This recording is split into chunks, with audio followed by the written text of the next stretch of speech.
오늘은 아름다운 동의 인물 설교 사마리아 여인에 대해서 말씀을 나누도록 하겠습니다. 사마리아 여인이라고만 기록되어 있지 이름이 기록되어 있지 않습니다. 그래서 우리는 이 사마리아 여인에 대한 설교를 많이 들었고 우물가의 여인이라는 찬송들 많이 좋아하시면서 이 사마리아 여인의 처지와 우리의 형편을 함께 오버랩해서 묵상하며 하나님 앞에 우리의 마음을 드리고 또 주님께서 어떠한 형편에 우리를 찾아와 주셨는지 우리의 그 모든 삶에 임하신 하나님의 은혜를 돌아보는 귀한 그러한 성경 구절로 오늘 본문을 항상 묵상해 왔어요. 그렇다면 하나님께서 특별히 사마리아 여인을 통하여서 이 성탄절을 앞두고 있는 시점에서 어떻게 우리에게 주신 말씀이 있는지 돌아보았으면 좋겠습니다. 우리는 사실 대림절을 같이 지내지는 않습니다. 다른 교단들은 대림절 혹은 대강절이란 이름으로 성탄절 전, 크리스마스 성탄절 이브를 기점으로 해서 한 달, 그 앞에 한 달 정도의 기간을 대림절 혹은 대강절이라는 이름으로 지킵니다. 그 이유는 대자가 기다리다라는 뜻이에요. 그래서 무엇을 기다리는가? 오신 예수님을 또 기다릴 필요가 뭐가 있는가라고 생각할 텐데 이미 오신 예수님께서 다시 오시겠다 약속하셨기 때문에 다시 오실 예수님을 우리가 기다리는 기간으로 대림절 혹은 대강절을 보내는 것이지요. 그러니까 우리가 성탄절이라고 했을 때 예수님의 탄생, 생일만을 기뻐하는 것이 아니라 이 땅 가운데 하나님의 아들 되신 예수님께서 인간의 몸으로 오심처럼 반드시 다시 오실 것이다 라는 것을 바라보며 우리가 기다리는 기간으로 삼는 것입니다. 그리고 성탄절에 그렇게 기다리던 예수 그리스도께서 이 땅 가운데 인간의 몸을 입고 오신 것처럼 다시 오실 것이다 라고 하는 종말신앙 그리고 내세신앙을 다시 우리 마음속에 온전히 회복하는 것, 그것이 성탄절의 의미가 될 수 있겠습니다. 그래서 세상 사람들처럼 먹고 마시는 연말 잔치가 아니고 또 우리가 잘못 알고 있는 서로 선물을 주는 것처럼 그렇게 예수님의 생일을 기뻐하는 그러한 날만은 아니고 진짜 참 의미는 예수님께서는 반드시 다시 오신다. 이 땅에 하나님의 아들 되신 그분께서 인간의 몸을 입고 오셨던 그 놀라운 기적의 사건처럼 다시 약속하신 그대로 오실 것이다 라는 그 약속의 기다림, 그 기다림의 정점이 바로 성탄절이 될 수 있겠습니다. 그래서 대림절을 영어로는 어드벤트라는 단어로 썼어요. 그것은 이제 라틴어로 어드벤투스라는 단어에서 왔습니다. 원래 영어가 많은 부분 라틴어에서 왔거든요. 지금은 라틴어를 쓰지 않지만 옛 로마가 썼던 그 언어 라틴어를 기원으로 합니다. 하지만 이 라틴어 단어는 원래 헬라어 단어에서 왔습니다. 예수님의 재림을 뜻하는 단어에서 이 라틴어 단어 어드벤투스가 왔다라는 것은 의미가 있는 것이지요. 그래서 예수님이 오시기 직전까지 우리는 예수님을 고대하는 재림신앙을 갖고 살아야 한다. 그리고 이 재림신앙을 가지고 내세를 바라보면서 이 땅 가운데 살면서도 늘 내세를 누리면서 살 수 있는 산신앙, 산소망이 우리 마음속에 있어야만 한다라고 하는 것이지요. 그렇습니다. 하나님께서는 그 아들 예수 그리스도를 오늘 본문의 말씀에 보게 되니까 마치 하나님의 선물처럼 사마리아 땅에 보내십니다. 사마리아 땅은요, 우리가 다 아는 것처럼 이방인들이 살던 지역이었습니다. 과거 유대인들이었으나 그들이 하나님과 또 이방 나라와 사이에 끼어 있어서 마치 이방인도 아닌 것이 또 하나님의 백성도 아닌 것이 라고 그런 어중간한 모습으로 살았던 긴 시간이 있었던 것이지요. 그래서 가만히 지리적으로 살펴보면 시온성이 있는 예루살렘이 있고요. 그리고 그 북쪽에는 갈릴리 지방이 있습니다. 그래서 예수님께서 갈릴리에 가셔서 제자들을 부르셨던 사건을 우리가 모두 다 알지 않습니까? 예수님의 많은 기적 사건도 갈릴리 호수 주변에서 일어났어요. 그런데 그 갈릴리 지역과 예루살렘 중간에 어떤 지역이 있느냐? 바로 사마리아가 있었다라고 하는 것이지요. 그 사마리아는요, 역사적으로는 굉장히 중요한 지역이었습니다. 우리가 저녁 예배를 통하여서 말씀을 묵상하면서 제가 세겜 땅에 대해서도 말씀을 나눴는데요. 이제 모세를 통하여서 모세가 이스라엘 백성들을 축복하고 저주하기 위해서 어떤 산에 세웠습니까? 그리심산과 에발산 사이에 세웠어요. 그 땅이 바로 세겜산입니다. 그래서 그리심산에 섰던 종족들에게는 축복을, 에발산에 섰던 종족들에게는 저주를 명했던 것이지. 하나님의 말씀대로 살면 축복이 임할 것이고 그 말씀을 떠나면 저주의 삶을 살 수밖에 없다라는 사실을 알려주기 위해서 모세는 그리심산과 에발산 사이 그 세겜이란 땅에서 이스라엘 백성들에게 다시 한번 하나님의 약속을 되새겼던 것입니다. 뿐만 아닙니다. 과거 창세기 12장에 보니까 아브라함은 바로 그 세겜 땅에서 하나님으로부터 가나안 땅의 약속을 받았습니다. 뿐만 아니라 창세기 33장에는 야곱이라고 하는 믿음의 사람이 다시 한번 그 세겜 땅에서 하나님 앞에 여호와의 이름을 부르며 하나님을 경배하는 모습을 우리는 발견하는 것이지요. 그러므로 사실 이 사마리아 땅, 사마리아 사람들이 거주하는 이 세겜 땅, 수가성이라고 말하는 그 땅은 역사적으로 굉장히 의미가 있고 그 가운데 그들이 믿는 그대로 그리심산의 성전이 선다 해도 아무런 문제가 없을 것만 같아요. 그런데 하나님께서는 그리심산에서 예배드리는 이 바로 사마리아 사람들을 구원하기 위해 일부러 갈릴리로 올라가시는 중간에 수가성의 여인인 이 우물가에서 한 사마리아 여인을 만나신다라고 하는 것이지요. 그래서 하나님의 선물로 어떻게 그 여인에게 뿐만 아니라 모든 사마리아 사람들에게 당도하시는지 우리 한번 요한복음 4장 10절의 말씀을 같이 읽겠습니다. 예수께서 대답하여 이르시되 내가 만일 하나님의 선물과 또 내게 물 좀 달라는 이가 누구인 줄 알았더면 내가 그에게 구하였을 것이요 그가 생수를 내게 주었으리라. 아멘. 여기에 왜 하나님께서 굳이 하나님의 선물이라는 단어를 쓰셨을까라고 저는 생각해 보았어요.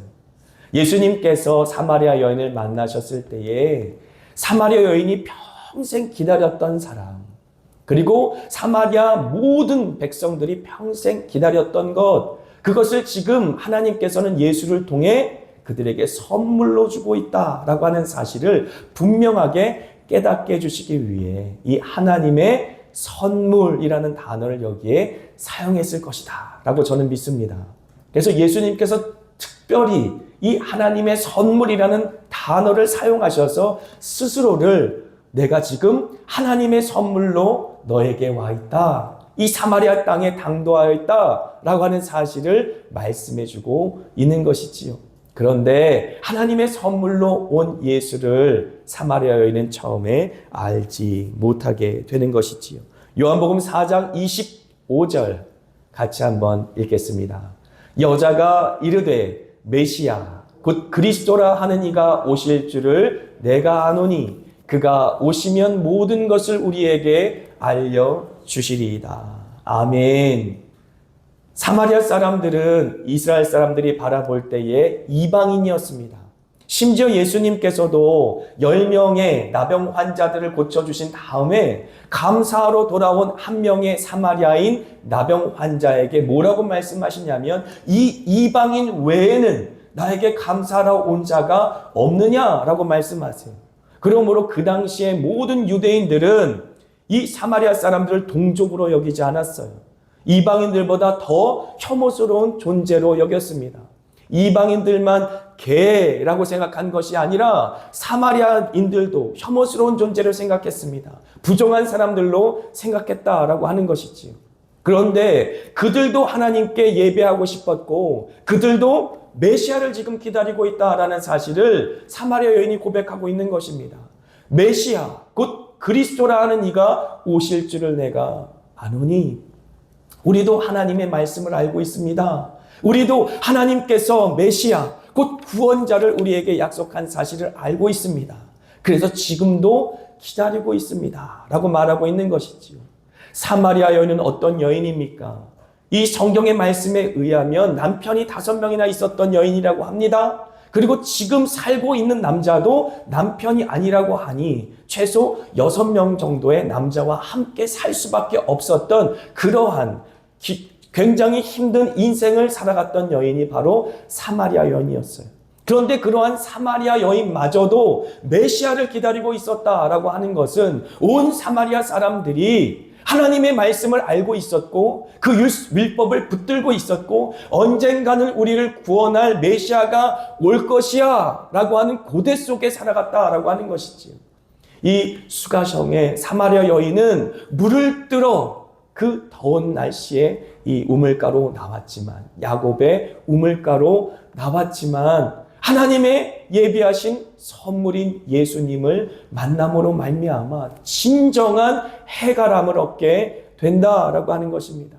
하나님께서는 한 번 물을 마시고 그 목마름이 해갈될 그런 해결점이 아니라 영원토록 그의 영혼과 심령을 채워줄, 그리고 그 영혼의 목마름을 해결해 줄 선물을 예비하신 것이다 라고 말씀하고 계시는 것이지요. 그래서 요한복음 4장 26절에 예수님이 이렇게 선포하십니다. 같이 읽습니다. 예수께서 이르시되 내게 말하는 내가 그라 하시니라. 영어로는 I am he 라고 말하는 것이죠. 내가 그라, 내가 그라. 너희들이 기다렸던 그 오랜 시간, 너희들 선조부터 그렇게 기다렸던 멸시와 천대 속에서 너희들의 예배는 하나님께 상달되지 않는다. 너희들이 아무리 부르짖어도 하나님은 듣지 않는다. 너희들처럼 혼합된, 그렇게 하나님께서 부정하다 생각하는 너희들의 예배는 절대로 하나님이 받으실 수 없다 라고 버려진 것 같았던 그들의 마음속에 예수님께서 직접 찾아오셔서 내가 그다 라고 선포하고 계시는 것입니다. 정말 나의 예배를 하나님께서 받아주실까? 이런 나의 모습도 주님께서는 기뻐하실까? 이 모습 이대로 받아주신다는 얘기는 많이 들었지만 정말 예수님께서 나의 모습 이대로 받아주신단 말인가? 그런 마음이 사마리아 사람들 마음속에 있었을 것입니다. 그러한 어떻게 보면 신앙적인 열등감 속에 소외되고 버려진 것 같은 마음이 사마리아인들의 마음속에는 있었을 것입니다. 오직 시온 산에만 하나님의 영광이 임하고, 오직 시온 산에만 하나님의 성전이 서 있고, 오직 시온 산에만 하나님께 드릴 모든 예배와 또 하나님께서 기름 부으신 선지자들을 통한 말씀의 선포가 있으니 우리는 하나님께서 버린 것이 아닌가 라는 그러한 소외된 마음 속에 오랜 시간 그들은 버려진 것 같은 유기적인 그런 마음을 끌어안고 고통 속에 살았을 것이, 그런 그들의 마음 속에 하나님의 선물이 당도한 것입니다. 예수님께서 사마리아 여인에게 내가 그니라 라고 말하는 것이지. 그들이 고대하고 기다리던 그 메시아, 그들을 구원하여서 생명으로 인도해 주실 그 영혼의 선한 목자가 그들의 이름을 부르고 있는 것입니다.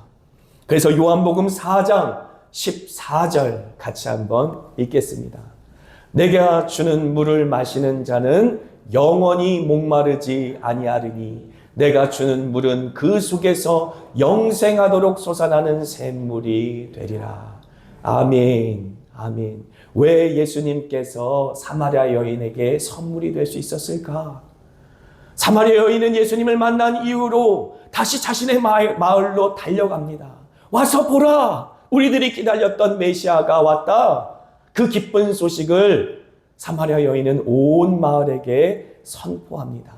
그리고 마을 사람들은 예수님께 달려와 그 급변 소식에 인하여 하나님께서 그들을 어떻게 구원하실지 그 구원의 기쁨 속으로 들어갑니다. 그리고 주님께서는 그가 정말로 하나님께서 주신 선물이 되어 그들의 마음과 심령을 영원토록 목마르지 않게 하리라 라고 하는 말씀을 주심으로 말미암아 이제는 그들이 더 이상 영적인 목마름 가운데 헤매이지 않게 하시겠다라고 하는 것이지요. 이 말씀은 말세지마를 살아가는 저와 여러분에게 얼마나 은혜가 되는 말씀입니까? 한국 교회 얼마나 놀랍습니까? 하나님께서 그 짧은 기간 놀라운 부흥을 주셨고 곳곳마다 십자가가 세워져서 시골에 어디에 가도 교회가 없는 곳이 없어요. 그렇게 온 이 삼천리 반도 금수강산에 주님의 십자가가 세워졌습니다. 그런데 사랑하는 한마음교회 성도 여러분, 정녕 우리가 마음을 하나님 앞에 드리며 예배할 곳이 없다라고 이 마지막 때에 한국의 성도들이 많이 부르짖고 있어요. 청소년들이 부르짖고 있고 청년들이 부르짖고 있고 어린이들이 부르짖고 있습니다. 장년들만 그런 고백을 하는 것이 아닙니다. 이 땅에 참된 목사가 없습니다. 이 땅에 참된 교회가 없습니다. 마음 놓고 가서 예배할 곳이 없습니다. 나는 어디에서 예배를 해야 됩니까? 주님, 유튜브를 틀고 유튜브에서 흘러나오는 예배의 말씀을 듣고 그리고 찬양을 듣고 또 극동방송을 차 운전하면서 듣고 그렇게 내 마음속에 그 모든 메마름을 해결하려고 노력하고 또 노력하고 노력하여도 그래도 해결되지 않은 목마름이 있는 이 세대 가운데 주님께서 마치 사마리아인들 같은 한국 사람들에게 한국의 교인들을 찾아와서 우리는 오랫동안 예배하였고 이 땅을 보십시오. 이 땅에 마치 그리심 산에 있는 것처럼 어디를 가던 예배당이 서 있는데 우리가 정말 마음을 놓고 가서 예배할 곳이 없습니다. 우리가 하나님을 만나고 싶고 마음껏 예배하고 싶고 교회에서 마음껏 성도들과 교제하고 싶은데 그러한 하나님의 전이 없습니다. 라는 그러한 기도 제목들이 모든 성도들의 기도 속에서 여러분의 마음속에 울려 퍼지고 있지는 않습니까? 혹시 여러분 마음과 심령 가운데도 그러한 기도의 제목을 가지고 하나님 앞에 기도하고 계시지는 않느냐라고 하는 것이지. 주님께서는 여러분의 그 탄식과 기도의 음성에 응답하신다라고 하는 것입니다. 그 증거가 바로 오늘 본문입니다. 예수님께서 직접 찾아가시는 것이지요. 상처받은 그 영혼 가운데, 목마른 그 심령 가운데, 버려진 것 같은 그들의 그 모든 공동체 가운데 예수님이 직접 임하시는 역사입니다. 예수님께서 직접 찾아오셔서 그들의 생수가 되어주시는 것이지. 우리가 우리의 열심으로 아무리 우물을 팔려고 하였지만 터진 웅덩이와도 같았어요. 하나님의 은혜를 담지 못하는 그런 터진 웅덩이와 같았습니다. 주님이 오셔야만 합니다. 주님이 찾아오셔서 이 자리에 좌정하셔야만 합니다. 주님이 직접 찾아오셔서 우리 마음을 주님의 지성소로 삼으셔서 주님께서 우리 마음 가운데 좌정하셔야 그래야 비로소 우리 마음과 심령 가운데 생수가 터져 나오는 것입니다. 영원토록 멈추지 않는 하나님의 은혜가 터져 나와야 하는 것이죠. 우리의 노력과 우리의 열심으로 되는 일은 절대로 아닙니다. 한국교회가 그동안 열심이 없었습니까? 한국교회가 그동안 교회에 나와서 열심히 봉사하지 않았습니까?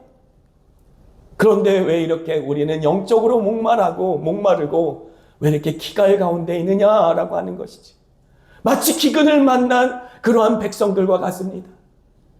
그때 우리의 답은 한 가지밖에 없는 것인데 우리를 찾아오시는 예수 그리스도 그분께 이 시간도 사마리아 여인처럼 나가야 한다라고 하는 것이지.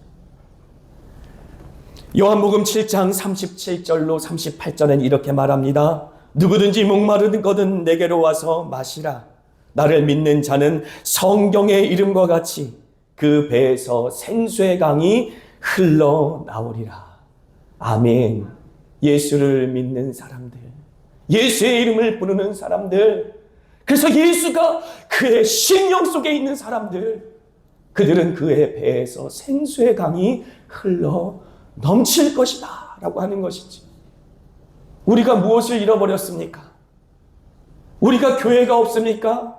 예배당이 없습니까? 무엇이 없습니까? 한국교회가 놓쳐버린 것이 무엇입니까? 한국교회가 놓쳐버린 것이 바로 예수라고 하는 것이지. 교회의 머리 대신 예수 대신 사람이 주인 노릇하고 사람들이 서로 치고받고 싸우면서 교회 오면 예수님이 보이지 않고 예수님이 주인된 그러한 교회가 되지 않고 오직 사람들이 분열과 다툼과 시기와 질투만이 넘쳐나니 우리의 다음 세대들이 교회에 와서 예수를 보지 못하게 되는 것이지. 우리의 마음속에 놓쳐버린 신앙의 가장 중요한 한 가지가 있다면 그것은 예수입니다. 예수님이 오늘 찾아오셔야 돼요. 예수님이 없는 목사가 너무 많고 예수님이 없는 장로가 너무 많고 예수님이 없는 권사, 집사들이 너무 많은 것이에요. 그래서 예수 없이 신앙생활해도 된다라고 하는 신앙의 잘못된 모범들을 우리 다음 세대들에게 너무 많이 보여준 것입니다. 예수 없이 세상에서 성공하면 이 땅에서 잘 살 수 있는 것처럼 그렇게 우리의 다음 세대들이 세상에 분주하도록 우리의 삶의 모범이 예수가 빠져버린 것입니다. 제가 자꾸 이민교회 예를 들어서 너무 죄송합니다. 이민교회에서 제가 목회하는 동안 우리 이민교회 성도들 너무 부지런했어요. 너무 열심히 살았습니다. 하루에도 직업을 2개, 3개 그렇게 남편과 아내가 쉼없이 일해야만 살 수 있는 환경이었고 그렇게 열심히 희생해서 자녀들을 가르쳤고 그들을 변호사로, 회계사로, 의사로, 간호사로 너무 훌륭하게 다 잘 키웠어. 그런데 예수가 없는 것이죠. 그들의 가슴 속에 예수가 없는 것입니다. 우리 한국교회도 똑같이 잘못된 절처를 밟고 있습니다. 우리 인생의 가장 중요한 것이 예수입니다. 우리 자녀들에게도 가장 중요한 것이 예수라는 사실을 가르쳐 주어야 하는 것이죠. 세상에서 성공하는 것보다 본인이 원하는 꿈을 이루는 것보다 예수가 빠져버리면 아무것도 아닌 nothing, 아무것도 아닌 존재가 되어버린다는 사실을 우리의 전 삶을 통해 보여줘야 되는 것이에요. 엄마 아빠의 인생을 통해 예수가 빠져버린 인생은 헛되니 모든 것이 헛되었다라고 하는 것을 알려주어야 하는 것입니다. 예수가 임하셔야 영원히 목마르지 않습니다. 예수가 우리의 보좌 가운데 좌정하셔야 우리의 실제적인 삶의 모든 문제가 해결을 받는다라고 하는 것이지요. 사마리아 여인은 마치 한국교회 교인들이 외치는 것처럼 이렇게 예수님께 부르짖는 것이지요. 예수님, 도대체 어디서 예배 드려야 됩니까? 예수님, 도대체 어디 가서 이 목마름을 해결할 수 있는 것입니까? 예수님, 나는 어디에 가서 예배를 드려야 됩니까? 어느 교회에 출석해야 되는 것입니까? 그때 주님께서는 이렇게 말씀하십니다. 요한복음 4장 23절 같이 읽습니다. 아버지께 참되게 예배하는 자들은 영과 진리로 예배할 때가 오나니 곧 이때라. 아버지께서는 자기에게 이렇게 예배하는 자들을 찾으시느니라. 아멘.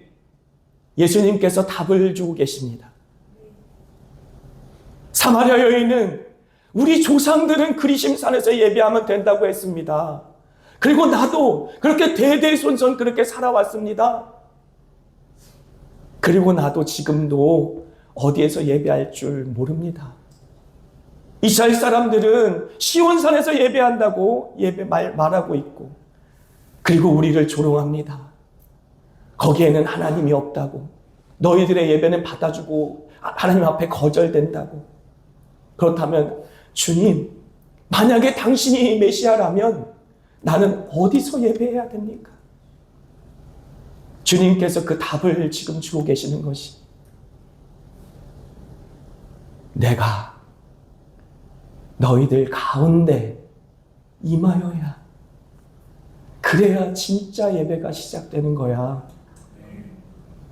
내가 빠진 교회는 아무것도 아닌 거고, 내가 빠진 너희들의 존재는 아무것도 아닌 거고, 내가 빠진 너희들의 가정도 아무 의미가 없는 것이란다. 이제 내가 한마음 교회의 주인이 될게. 이제 내가 너희들의 인생의 주인이 될게. 그렇게 우리의 마음을 주님께 드리고, 주님이 만왕의 왕이 되셔서 우리 마음 속에 주님의 보좌에 앉으실 그때에 비로소 우리의 예배는 시작되는 것이지.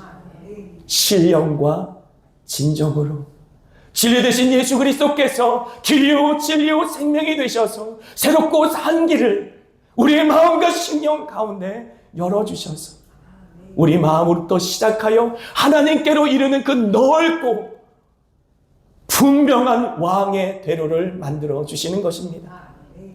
그래서 하나님의 은혜를 가감없이 우리에게 부어주시고, 하나님의 사랑을 가감없이 우리 마음과 심령에 넘치도록 채워주시는 아버지 하나님의 은혜의 통로가 되어주시는 것이지. 사랑하는 한마음교회 성도 여러분, 예수가 빠져버린 삶, 거기에 문제가 있었던 것이지.